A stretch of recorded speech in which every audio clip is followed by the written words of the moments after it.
My name is Matthew Jakubowski, also known as Jaku. I am the CEO and founder of Warp World / Crowd Control. Start at the very beginning for me, Matt. Tell me about Crowd Control. How did this come to be? How has it blown up the way it has? Crowd Control is an idea that started by a few people back in like 2016, 2017 in different forms. The very first version that I built was called Bitlands, and it was a way for viewers to control my game in Borderlands along with 3 other friends that I played in a co-op gameplay. It also existed as something called Bit Races, which was made by Cat Dev Games, who worked on retro games. And in 2018, we teamed up to create Crowd Control. You recently launched Crowd Control 2.0, and what are its biggest features and how does it improve on the original software? Yeah, when we first built Crowd Control, we had no idea what kind of system we were building in terms of how it would grow and what sort of features we'd be looking for to add over the years. And so Crowd Control 2 was a redoing of all of the work and all the lessons we learned over the years. So we took a lot of the stuff that we really liked, a lot of the stuff we didn't like, and kind of redid it in a way that would make it easier for future growth. Our biggest feature is the platform independence. So you're no longer tied to just Twitch when using Crowd Control, so you can be on YouTube or any other live streaming service. That's interesting. You're not dependent on Twitch, and you're not necessarily dependent on Twitch anymore if you're using Crowd Control. Did that require like any big changes in the programming or anything? Yeah, I mean, we started completely from scratch for 2.0 when it comes to the back end and the front end. On 1.0, we were able to assume that the users were Twitch users because there was a Twitch extension. Everything was done through the Twitch platform. So we kind of rethought how we were going to introduce users to the platform, how they were going to sign in, and how that's going to work. We had to think about how we're going to monetize, because when it was on Twitch, we were able to use the Twitch bits, which is a really easy way for developers of Twitch extensions to receive revenue because Twitch handles all that between the streamer and the developer and the viewers.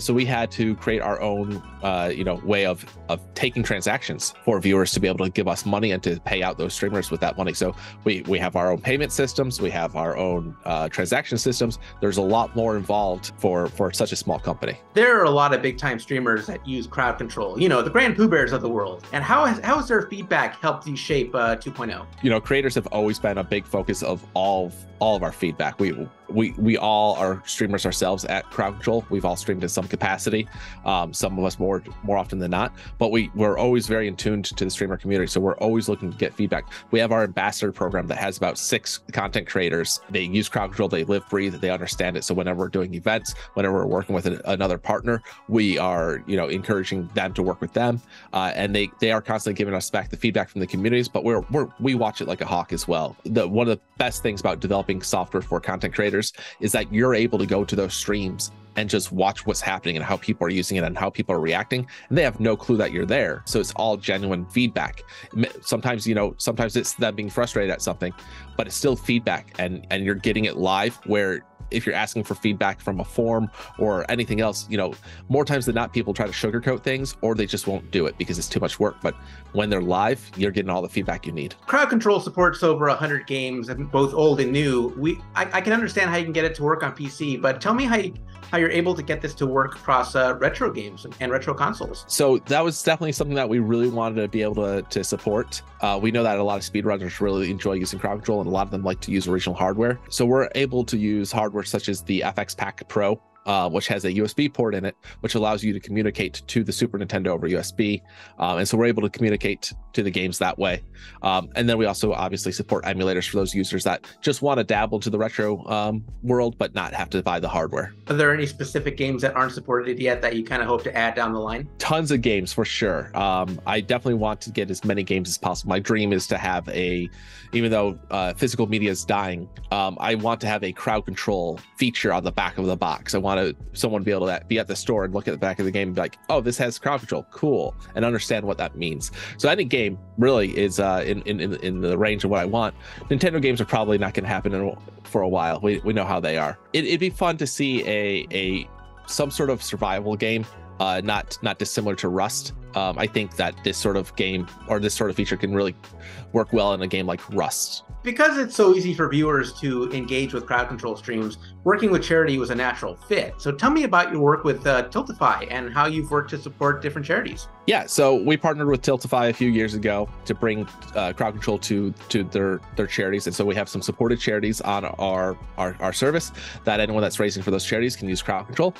This allows their viewers to donate directly to the charity through Tiltify and still receive coins to be able to do effects. So there's no money transacting through us. It's all going through Tiltify, so it's all for a charitable donation.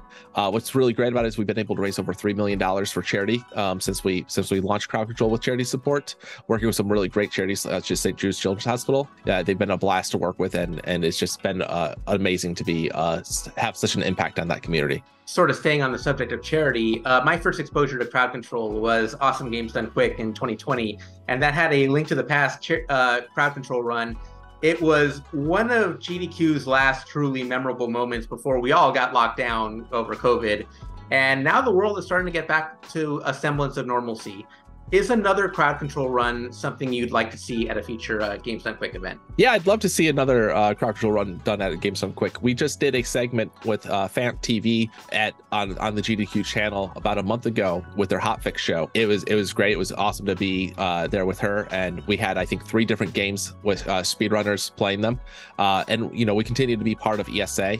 ESA just completed this last week, and they had a few crowd control sessions this time.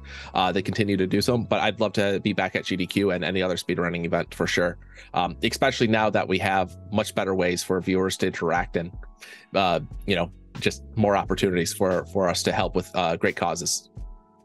Crowd control supports streamers big and small. Let's say you have a smaller community. How easy would it be to set up? Is there any intimidation factor at all when it comes to kind of getting your crowd control extension up? I think there used to be. And I think we did a really good job with 2.0 to making that a much easier process for users and a lot more hand-holding without feeling like we're holding your hand. Before it was kind of a little bit more loose in how you could set things up, and kind of you could think it's all set up and running when you really still need to do a few steps if you didn't read something carefully. Now it's pretty foolproof, streamer proof even. I think nowadays you can set it up while you're live. I always still tell people, take a quick breath of fresh air. Don't just go in and click randomly, but I think anyone can set it up, streamers of any size.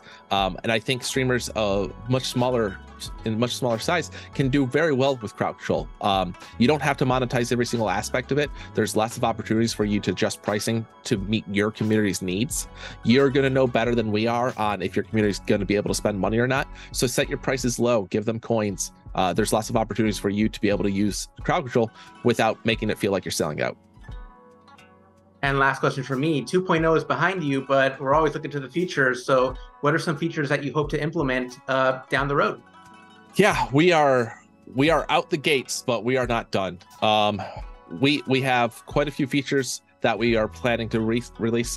Some features that are missing from 2.0 that were in 1.0 are our lobbies, and so streamers were able to group together, so all effects could be sent to everyone that was in that lobby, or they were relayed through each other. We are looking to bring that back, and that should be back fairly soon. Some features that we're definitely looking forward to are our gifting of coins and our gifting of pro subscriptions, so that viewers and streamers can gift out more coins or subscriptions to users on the platform. All right, Matt, Jaku, thank you so much. Crowd Control 2.0 is available right now, and it is free, correct? It is free to use, yep. All right, thank you so much. And for more, keep it here on Shacknews.